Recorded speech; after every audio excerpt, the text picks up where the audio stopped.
베드로가 예수님을 3번 부인하게 됩니다.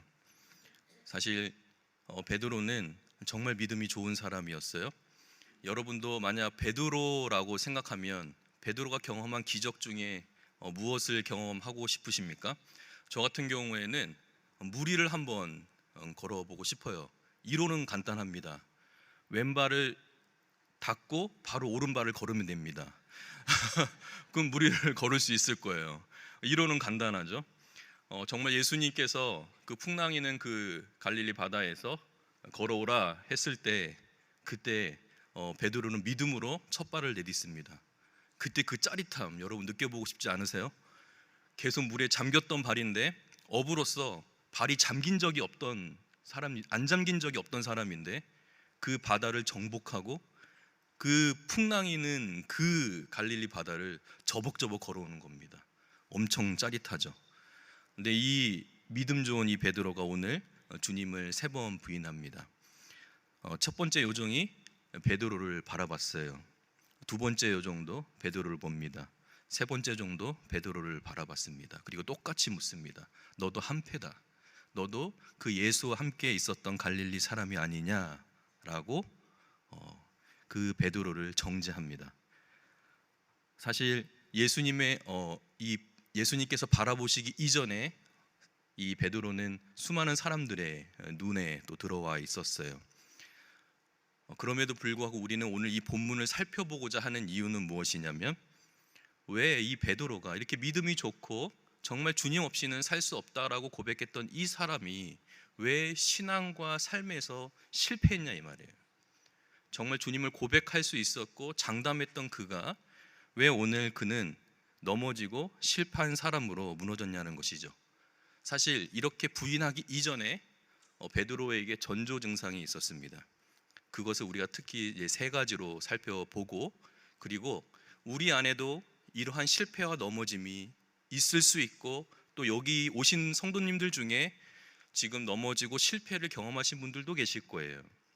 그래서 우리가 3가지를 한번 살펴보고 그리고 처방도 한번 내려보도록 하겠습니다. 그럼 어떻게 하면 넘어지지 않을 수 있을까?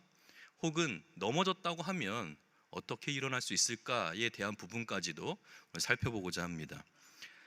첫 번째로 베드로가 예수님을 부인하면서 넘어진 이유는 무엇이냐면 능력이 아닌 것을 붙들었기 때문에 그래요.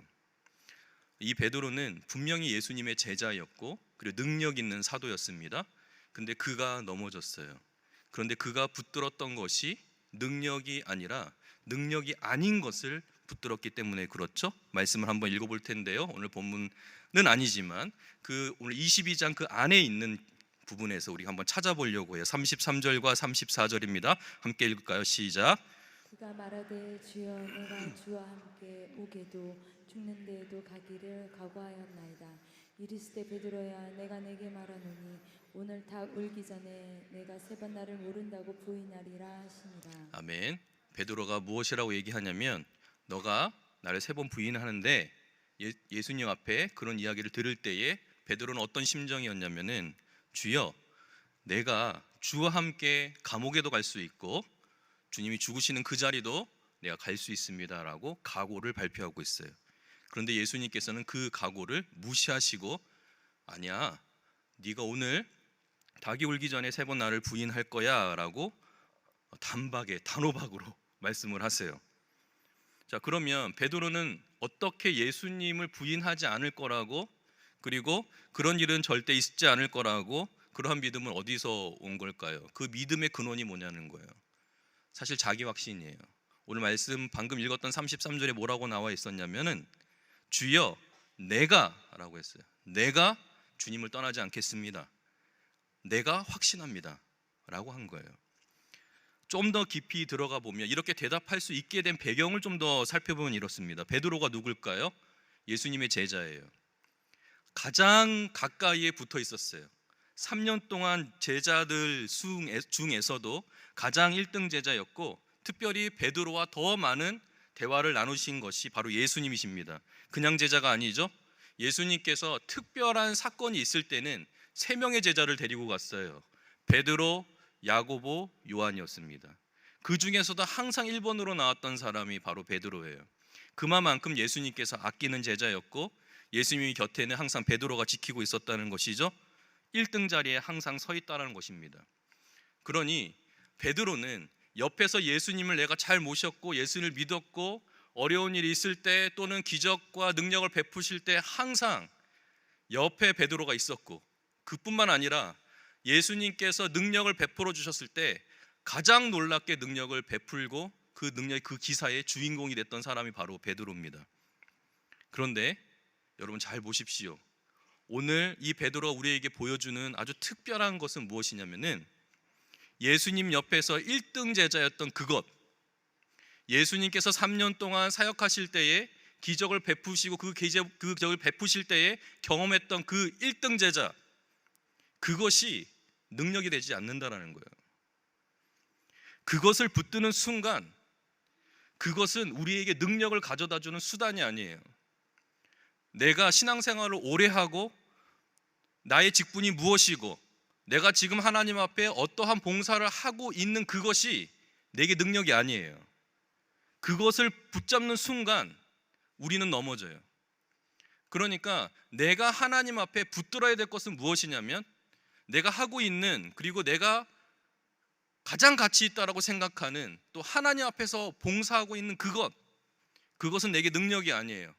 반대예요. 예수 그리스도가 우리의 능력이고 힘인 거예요. 예수 그리스도를 믿고 그분께 능력을 힘입었기 때문에 내가 오늘 봉사할 수 있는 거예요. 내가 섬길 수 있는 거예요. 그런데 사단이 이걸 가지고 속여요. 반대로 속인단 말이에요. 무엇으로 속이냐면은 예수님보다 더 다른 행위와 봉사와 활동으로 우리의 정성과 힘을 쏟게 만들어요. 그것이 능력이라고 착각하게 만드는 거예요. 그러니까 사단이 우리에게 속이는 것은 너가 기도 생활 많이 하고 있지? 그게 너의 능력이야. 너가 지금 예배에 한 번도 빠진 적이 없지? 그게 너의 능력이야. 너가 지금 주차장에서 봉사하고 있지? 식당에서 봉사하고 있지? 교사로 섬기고 있지? 그게 능력이야. 이렇게 속이는 거예요. 반대예요, 여러분. 예수 그리스도가 내 능력이에요. 그리스도가 내 능력 되시기 때문에 주차장에서 봉사할 때 기쁜 거예요. 식당에서 내가 설거지를 하고 반찬을 만들어도 기쁜 거예요. 왜요? 능력 주시는 그 주님의 그 힘으로 내가 그걸 감당하고 있는 거예요. 근데 이것을 속이는 거예요. 예수님을 걷어내는 거예요. 그러니까 오늘날의 한국교회 안에 문제가 무엇이냐면은 예수님이 없는데 교회가 잘 되는 거예요. 하나님을 예배하는 것에 집중하지 않는데 부흥하는 거예요. 예수님은 안 계시고 하나님의 말씀이 없는데 교회가 평안한 거예요. 그건 가짜라는 거예요. 예수님을 믿으면 어려움이 와요. 예수 믿으면 알 수 없는 핍박도 있는 겁니다. 예수 믿으면 축복도 받고 좋은 일도 있지만 그럼에도 불구하고 우리에게 사명 주시기 때문에 사명을 감당하다가 어려움도 겪는 거예요. 그것이 진짜예요, 여러분. 그래서 여러분의 직분을 의지하면 안 돼요. 신앙의 연수를 의지하면 안 돼요. 봉사 이력의 한 줄을 의지하면 안 되는 것입니다. 그것은 능력의 나타남의 본질이 아니에요. 우리 구주 예수님도 붙잡으실 게 정말 많으세요. 하늘의 그 영광과 그 보좌, 그 우편을 내려놓으셨어요. 그리고 인간의 몸을 입으셨단 말입니다. 당신이 가질 수 있고 당신이 누릴 수 있고 능력이 된다라고 하는 그걸 버리셨어요. 그것을 버릴 때에 놀라운 하나님의 영광을 드러내시는 것이죠. 그렇기 때문에 한 성도를 넘어뜨릴 때에는, 잘 들어보세요, 한 성도를 넘어뜨릴 때에는 아주 치밀하고 아주 격렬한 고난과 환난과 계획이 필요 없어요. 하나님을 의지하지 않는 사람은 낙엽이 떨어지는 소리에도 넘어지는 법이에요. 하나님을 의지하지 않으면 그냥 넘어져요. 바람 한번 확 불면 썩은 고목나무가 철퍼덕하고 넘어지는 것처럼 한 성도가 하나님을 의지하지 않으면 그렇게 넘어지는 거예요. 사단이 여러분들을 속일 때 아주 거창한 걸로 속이는 게 아니에요. 하나님 없이도 잘 살 수 있다라고 속이는 거예요. 그리고 하나님 없는데 내가 신앙생활 잘하고 있다라고 믿는 그 순간, 베드로처럼 절체절명의 그 순간에 우리의 주님을 부인하고 마는 것이죠. 그래서 여러분은 오직 예수님만 붙드시기를 바랍니다. 주님을 의지할 때 그분이 여러분의 능력이 되어 주실 거예요. 두 번째로 베드로가 넘어진 이유는 기도하지 않았기 때문에 그래요. 오늘 본문 앞부분인데요, 39절과 40절을 한번 읽어볼까요? 시작. 예수께서 나가사 습관을 따라 감람산에 가시매 제자들도 따라갔더니 그곳에 이르러 그들에게 이르시되 유혹에 빠지지 않게 기도하라 하시고. 감람산을 올라가셨습니다. 이미 베드로에게 너가 나를 3번 부인하리라 라고 말씀하시고 감람산을 올라가셨어요. 그런데 그때 예수님께서 유혹에 빠지지 않게 기도하라라고 부탁하셨습니다. 그리고 어떤 일이 있었냐면은 우리 46절 다시 한번 읽어볼까요? 46절입니다. 시작. 이르시되 어찌하여 자느냐 시험에 들지 않게 일어나 기도하라 하시니라. 아멘. 기도하라고 예수님께서 말씀하셨는데 지금 제자들이 어떻게 하고 있습니까? 잠을 자고 있어요. 마태복음에서는 예수님께서 3번 나아가실 때 3번 다시 돌아오셨는데 그때에도 3번 다 자고 있었습니다. 사실 피곤했기 때문에 그렇다라고 본문도 이야기하고 있지만, 사실 누구는 자면 안 되냐면 베드로는 잘 수 없어요. 왜냐하면 여러분 생각해 보세요. 주님께서 지금 베드로 너 날이 새기 전에, 닭이 울기 전에 너가 나를 3번 부인할 거야 라고 말씀하셨으면 여러분 긴장해야 되는 거 아니에요? 왜 그럴까요? 주님이 한번 말씀하시면 성취 안 된 적이 없어요. 주의 말씀을 한번 말씀하시면 무조건 됐단 말입니다. 그대로 말씀대로 이루어졌어요. 그것을 3년 동안 봤잖아요. 근데 자신에게 그것도 내가 정말 사랑한다라고 고백한 그 예수님을 내가 3번 부인한다고? 그러면 잠이 올까요? 그리고 심지어 기도를 부탁하셨어요. 너 유혹에 빠지지 않게 힘써 기도하라라고 권면하셨다는 말입니다. 그런데 제자들은 기도하지 못했습니다. 많은 사람들이, 또 믿지 않는 사람들이 우리에게 종종 묻곤 해요. 기도하면 뭐가 좀 달라지나요? 기도가 무슨 대수인가요? 라고 묻기도 해요. 우리 성도님들은 어떠십니까? 기도의 능력을 믿으십니까? 다시 한번요. 기도의 능력을 믿으십니까? 여기서 기도하라고 하시는 말씀은 일상적인 기도를 하라고 말씀하신 것이 아니에요. 지금 내게 문제가 생겼어요? 어려워요? 그러면 평범 이상의 기도를 요구하시는 거예요. 여러분들의 삶에 문제가 있고 어려움이 있다고 한다면 식사기도 3번으로 되는 게 아니에요. 그때에는 짐을 싸들고 교회의 성전으로 올라와야 하는 거예요. 그때는 하나님 앞에 엎어져서 기도할 때인 거예요. 베드로에게도 마찬가지예요. 그동안 주님께 기도를 많이 배웠어요. 기도하시는 모습을 봤습니다. 일상적인 기도가 아니에요. 어쩌면 주님을 부인하고 그 신앙을 버릴 수 있다라고 말씀하신 그 주님의 그 말씀을 가슴에 새기고 그날 저녁에 주님과 함께 엎어져야 할 사람이 베드로였는데 그는 기도하지 않았다는 것입니다. 만약 절체절명의 순간이 오고 내 신앙을 지켜야 될 순간이 올 때에 내가 기도하지 않는다면 나의 신앙의 바닥을 보여주는 거예요. 무슨 말이냐면 기도하지 않는다라는 거는 하나님을 신뢰하지 않는다라는 말과 같은 거예요.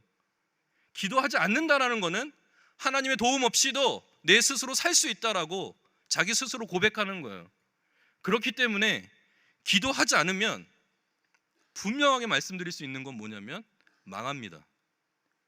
기도하지 않으면 망해요. 기도하지 않으면 망합니다. 이게 우리의 정체성이에요. 하나님 없이는 살 수 없는 존재들이에요. 그런데 이렇게 목숨을 걸어야 될 상황인데 기도하지 않는다. 기도 생활에 어떤 것으로도 대체 가능한 건 없어요. 기도를 하지 않고 기도한 것처럼 그 능력을 대체할 수 있는 것은 기도밖에 없어요. 기도 생활을 하지 않고 다른 것으로 기도한 것만큼의 효과를 내주는 건 없다 이 말입니다. 그렇기 때문에 여러분들이 오늘 금요 성령 기도회에 오셨으면 기도해야 되잖아요. 부르짖으셔야 돼요. 문제가 내 삶에 여전히 현저하게 깔려 있다고 한다면 그 문제를 가지고 주 앞에 엎드려야 하는 거예요. 성경에 기록된 위대한 인물들을 한번 생각해 보세요. 히스기야는 기도해서 15년을 연장받았습니다. 다니엘은 기도해서 사자굴에서 건진받았어요. 사도 바울은 기도함으로 옥문에서 풀려났습니다. 모든 위대한 성경의 인물들은 동일하게 기도하는 사람들이었어요. 이 세상을 흔들고 하나님께서 사용하시는 사람도 누구냐면 기도하는 사람이에요. 1904년 영국의 웨일즈에 에반 로버츠라고 하는 13살 어린 아이가 있었습니다. 그 에반 로버츠라고 하는 그 아이가 꿈이 있었어요. 이 웨일즈에 하나님 부흥을 주십시오. 그리고 또 하나의 기도 제목은 무엇이었냐면 그 부흥의 때에 나를 사용하여 주옵소서. 근데 이 친구의 직업이 뭐였냐면 광부였어요. 13살인데 먹을 것이 없고 가난하니까 탄광에 가서 석탄을 캐고 광물을 캐서 하루를 먹고 사는 13살짜리 어린아이였습니다. 근데 이 아이가 탄광에 갈 때 교회에 들려서 2시간 주여 웨일즈에 부흥을 주옵소서. 그때의 나를 사용해 주옵소서. 탄광 일을 마치고 집에 돌아올 때 교회에 들려서 2시간 주님 이 땅에 부흥을 주옵소서. 그때 나를 사용해 주옵소서. 간절히 기도한 거예요. 그리고 이 아이가 20살이 됐을 때 웨일즈에 크고 놀라운 부흥이 임해요. 그리고 그 한 교회에 하나님이 성령의 능력을 부어주시는데 그때 이 에반 로버츠가 성령의 놀라운 감동을 받게 돼요. 그가 탄광에서 복음을 전하면 눈에 탄광촌에 있는 그 사람들의 눈에 하얀 줄이 가 있어요. 얼굴이 시커먼데 눈물이 흐르니까 여기만 하얀 거예요. 놀랍게 사용해 주시는 거예요. 그 소식을 누가 들었냐면은 조선의 평양에 있던 한 교회에서 들어요. 그리고 윌리엄 블레어라고 하는 선교사님이 장대영 교회에서 그 평양의 장대영 교회에서 1904년 웨일즈에 부흥이 일어났는데 우리도 이 평양에 하나님 부흥을 주시도록 기도합시다 라고 요청했을 때 그때 한 사람이 기도하기 시작해요. 그게 길선주 장로였어요. 그래서 3년 뒤에 1907년에 평양에 놀라운 부흥을 임하게 해주시는 거예요. 기도하는 사람을 사용하시는 거예요. 기도하는 그 한 사람으로 인해서 이 대한민국이 변한 거예요, 여러분. 기도하면 이 나라도 변화시켜 주시는데 내 문제, 내 가정의 문제를 해결 안 해주시겠어요? 기도해야 되는 거예요. 기도의 선지자라고 불렸던 영국의 E.M. 바운즈라고 하는 목사님이 유명한 말씀을 하셨어요. 기도가 닦지 못할 눈물은 없다. 기도가 닦지 못할 눈물은 없다.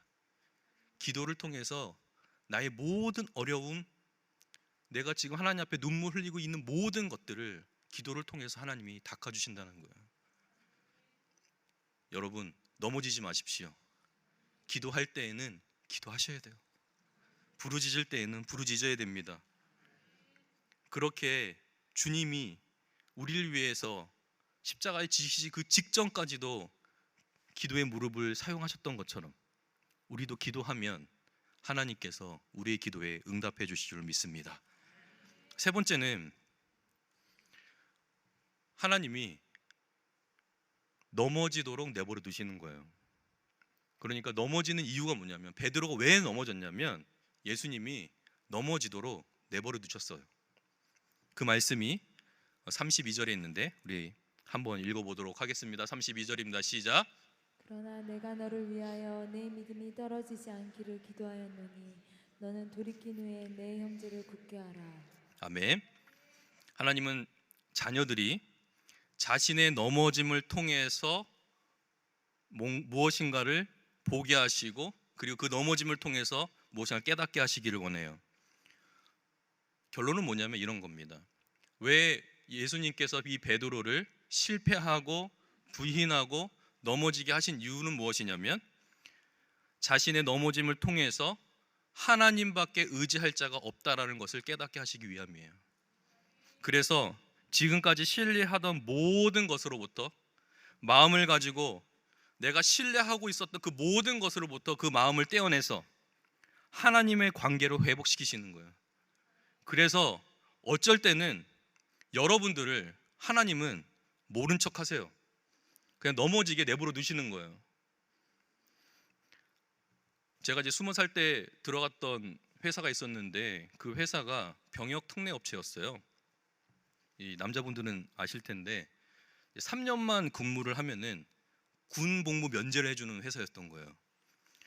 그런 프로그램을 가지고 있었던 회사였는데 제가 일전에도 한번 간증한 적이 있었지만은 새벽 예배 때 기도 잘못했다가 주님께서 군대 가라고 하셔가지고 아니 병역 특례 업체에 들어가게 해놓으시고선 나와서 군대를 가라. 근데 일반 군대가 아니고 4년 6개월 복무하는 부사관으로 가라 이렇게 응답을 주셔가지고 그렇게 힘든 결정이었지만 순종하고 회사에 이제 사표를 던지고 군복무 안 하겠다고 아니 회사 안 다니겠다고 나 군복무 하러 간다고 그리고 사표를 던졌어요. 근데 거기 있던 직원들이 다 바보라 그랬어요.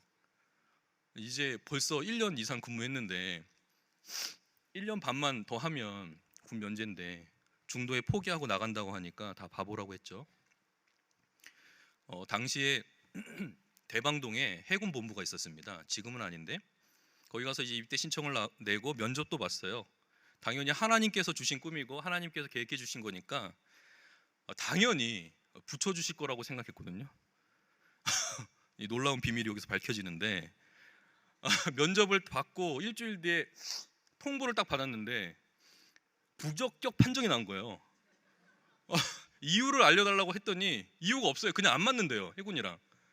그래서 일반 군대 가라고 하는 거예요. 너무 황당하잖아요.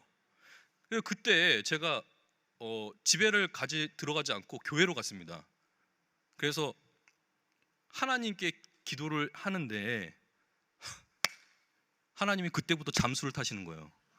와, 야, 잠수를 타시는 게 확실하게 느껴지는 게 교회를 갔는데 되게 불편한 거예요. 약간 그 하나님과의 어떤 그런 신경전. 그래서 하나님 좀 나와 보시라고 이야기 좀 해봐요 하나님. 이제 무슨 일이시냐고. 분명히 기도 중에 사인도 주셨고 심지어 거기 그때 당시에 계셨던 청년부 목사님도 해군 부사관이었어요.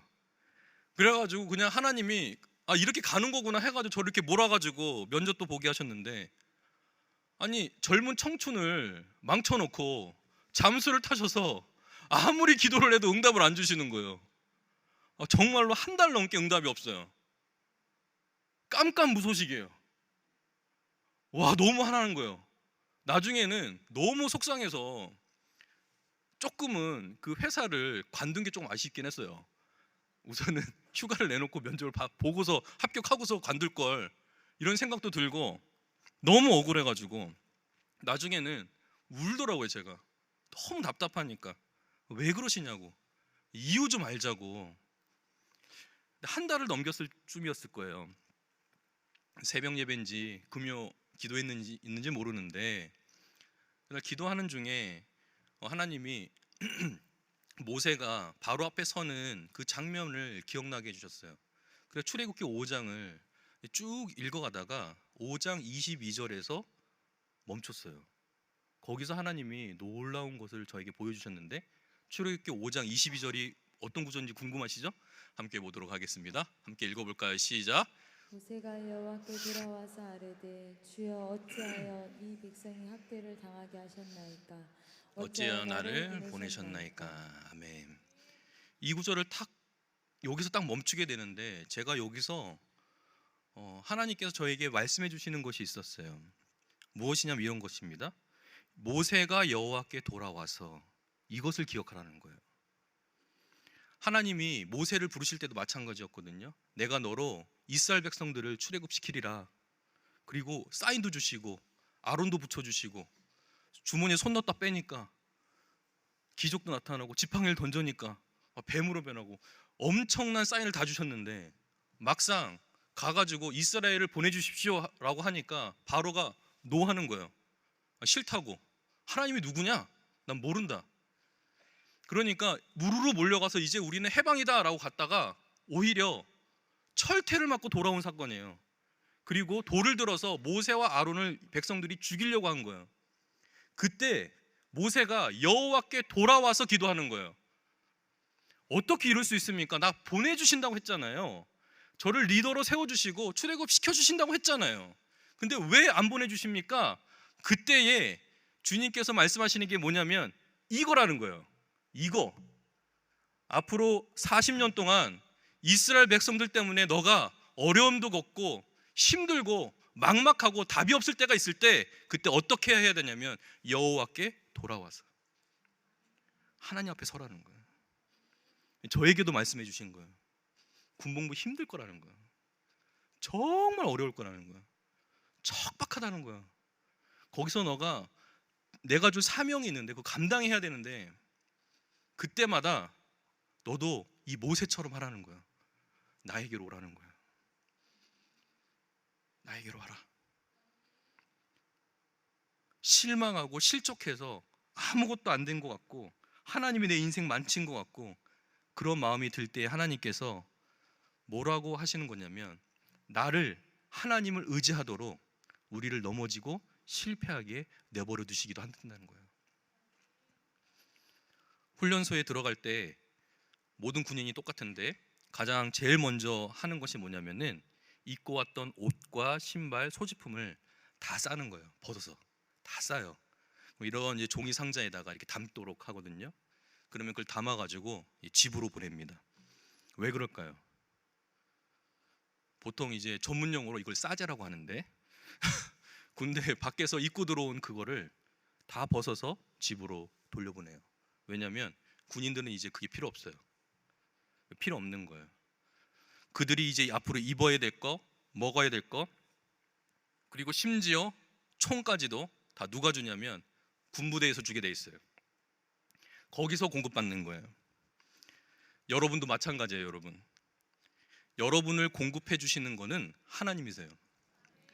여러분이 이것을 깨닫지 못하면 계속 넘어질 거예요. 실패할 거예요. 만족하지 못해요. 여러분은 하늘로부터 오는 공급을 받아야 될 사람들이에요. 그래서 사도 바울이 뭐라고 얘기했냐면 너는 그리스도 예수의 좋은 군사로 나와 함께 고난을 받으라. 병사로 복무하는 자는 자기 생활에 얽매이는 자가 없나니 이로 병사로 모집한 자를 기쁘시게 하려 함이라라고 말씀하셨어요. 여러분들이 예수를 딱 믿는 순간 이 세상에서 하나님 없이 살다가 이제는 하나님이 없이는 살 수 없는 하나님의 백성들이 되었잖아요. 그러면 세상이 추구하는 가치, 기준은 필요 없어요. 이전에는 세상에서 잘 되는 게 나의 소원이었는데 이제는 세상에서 잘 되는 것이 나의 소원이 아니에요. 하나님의 이름이 영화롭게 되는 게 나의 소원이고 하나님의 영광이 온 열방 가운데 퍼지는 것이 나의 소원이 돼야 되는 거예요. 그게 내 소원이에요. 그 일로 우리를 부르시신 거예요. 그렇기 때문에 그동안 내가 세상 속에서 즐겨왔던 방식, 생활, 가치관, 그동안 따랐던 것들 다 버려야 되는 거예요. 왜요? 그거는 하나님 섬길 때 필요 없어요. 하나님을 섬길 때, 하나님의 백성으로 살아갈 때 그때에는 하나님이 여러분들에게 공급해 주실 거예요. 그렇기 때문에 넘어졌을 때 그때는 하나님의 손을 붙잡고 일어나는 거예요. 실패했다고 여겨질 때 그때 주님께서 여러분을 일으켜 주시는 거예요. 그때는 세상에 있는 것이 필요 없어요. 내가 가지고 있었던 거 소용없는 거예요. 왜요? 그렇게 가지려고 했던 것이 나를 실망시켰는데 그것이 채워지면 나를 일으켜 세울까요? 그렇지 않아요. 하나님이 우리를 세워주시는 거예요. 그래서 여러분들은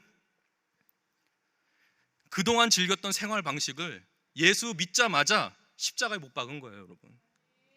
롯의 아내처럼 뒤돌아보지 마세요. 다 지난 거예요. 이제는 그것이 내가 누려야 될 삶이 아니에요. 오직 여러분의 삶 속에서 주님만 의지하시기 바랍니다. 주님을 의지할 때 하나님이 여러분의 공급자가 되어 주실 거예요. 여러분의 능력이 되어 주신단 말입니다. 이거를 깨닫게 하기 위해서 넘어졌을 때 그냥 내버려 두시는 거예요. 깨달으라고. 내 힘으로는 일어설 수 없는 것을 깨달으라고 우리를 그냥 내버려 두시는 거예요. 자, 그러면 우리는 마지막 문제로 돌아왔어요. 무슨 말이냐면, 그러면 하나님께서는 넘어진 자를 어떻게 일으키시냐는 것이죠. 어떻게 회복시키실까요? 우리 61절과 62절 오늘 본문의 핵심인데요, 함께 읽어볼까요? 61절의 시작. 주께서 돌이켜 베드로를 보시니 베드로가 주의 말씀 곧 오늘 닭 울기 전에 네가 3번 나를 부인하리라 하심이 생각나서 밖에 나가서 심히 통곡하니라. 베드로가 3번 주님을 부인합니다. 난 모른다. 근데 오늘 마가복음에서는 조금 순화해서 이야기하고 있지만 마태복음에서는 3번째 부인할 때에는 예수님을 저주하고 맹세하면서 부인했어요. 예수님을 저주했단 말입니다. 난 그거 모른다는 거예요. 참 감사한 건 무엇이냐면, 그렇게 3번째 부인할 때 오늘 누가복음에서는 어떻게 기록하고 있냐면, 주께서 몸을 돌이키셔서 부인하고 있는 베드로를 보신 거예요. 이 장면을 좀 기억했으면 좋겠어요. 무슨 말이냐면, 주님께서 이제 1차 신문을 받으시고 군인들에 끌려가지고 희롱을 당하시기 위해서 끌려갑니다. 몸이 끌려가고 있어요. 근데 예수님 뒤에서 베드로가 그 3번째 부인을 하고 있는 거예요. 그때 주님이 그것을 아시고 몸을 돌이켜서 베드로를 보신 거예요. 그리고 베드로가 자기를 바라봐 주시는 그 주님의 눈과 마주친 거예요. 근데 주님은 그때 딱 뒤통수에 그 귓가에 그 베드로의 부인이 들린 게 아니라, 이미 주님이 잡히셔서 감난산에서 내려오시고 대제사장 뜰에 들어올 때에도 베드로가 쫓아온 것을 아셨고, 그 대제사장 뜰 안에서 그 궁중 속에 베드로가 섞여 있다는 것도 알고 계셨어요. 첫 번째 부인할 때도 알고 계셨고, 두 번째 부인할 때도 알고 계셨고, 3번째 부인할 때 베드로를 보신 것입니다. 사실 저는 정말 감사했어요. 왜냐하면 여러분 생각해 보세요. 베드로가 3번 부인하고 그때까지도 자기가 지금 예수님이 너가 닭이 울기 전에 나를 3번 부인하리라 라고 하는 그 말씀이 기억나지 않아요. 자기 상황에 갇혀 있다 보니 내가 지금 하나님 말씀이 기억나지도 않고 내가 지금 뭐 하고 있는지도 몰라요. 그냥 계속해서 넘어지고 있는 거, 실패하고 있는 거예요. 근데 그렇게 부인하고 있는 그 베드로를 주님께서 그냥 내버려 두지 않으시고 보셨다는 거예요. 그 보심이 정죄의 눈길도 아니었고 실망의 눈길도 아니었어요. 그리고 그 실망의 눈치로 그를 책망하시는 눈빛도 아니었다라는 거예요. 주님께서는 사랑의 눈으로 보셨어요. 그리고 그 눈으로 말씀하셨어요. 괜찮다고 말씀해 주신 거예요. 정죄하지 않으셨어요. 우리가 넘어졌을 때 일어날 수 있는 힘은 무엇으로 오는 거냐면, 우리를 바라보고 계시는 그 주님을 보는 거예요. 여러분이 넘어지고 있을 때, 실패하고 있을 때 주님이 외면하시는 것이 아니라 여러분을 주목하고 계세요. 혹여 여러분이 주님을 부인하고 외면하고 하나님 없이 충분히 살 수 있다라고 확신하는 그 순간에도 주님은 여러분을 보고 계세요. 그리고 괜찮다라고 말씀하세요. 그 주님을 바라보면 일어설 수 있는 거예요. 내가 실패하고 넘어졌어도 우리 주님은 끝까지 우리를 주목하고 계세요. 너무 속상한 건 뭐냐면 그 다음 장면이에요. 예수님이 끌려가세요. 그리고 막 때리고 희롱합니다. 그때 그 군인들이 한 것이 무엇이냐면, 그렇게 주님을, 그 베드로를 바라보셨던 그 주님의 그 눈을 가리는 거예요. 그 눈을 가리고 막 때려요. 그리고 그 군인들이 얘기하는 거예요. 누가 때렸는지 맞춰봐라. 너의 선지자적인 능력을 발휘해봐라 라고 요구하시는 거예요. 근데 여러분 한번 생각해 보세요. 눈이 가려워졌어요. 바로 직전에 베드로를 바라보셨단 말입니다. 그 눈을 가렸어요. 그러면 지금 주님께서 가장 아픈 것은 무엇이냐면 자기를 때리고 있는 이 군인의 손찌검이 아니라 주님의 가슴을 때린 베드로예요. 그러니까 주님이 가장 아파하시는 건 뭐냐면 예수를 믿고 구원받은 우리가 넘어지고 실패하는 거예요. 우리를 가장 가슴 아파하세요. 그분의 눈에 우리의 그 실패한 우리, 부족한 우리 아른거리는 거죠. 그걸 모든 걸 안으시고 주님께서는 그 베드로를 그렇게 바라봐 주셨던 거예요. 근데 여기서 놀라운 일이 있어요.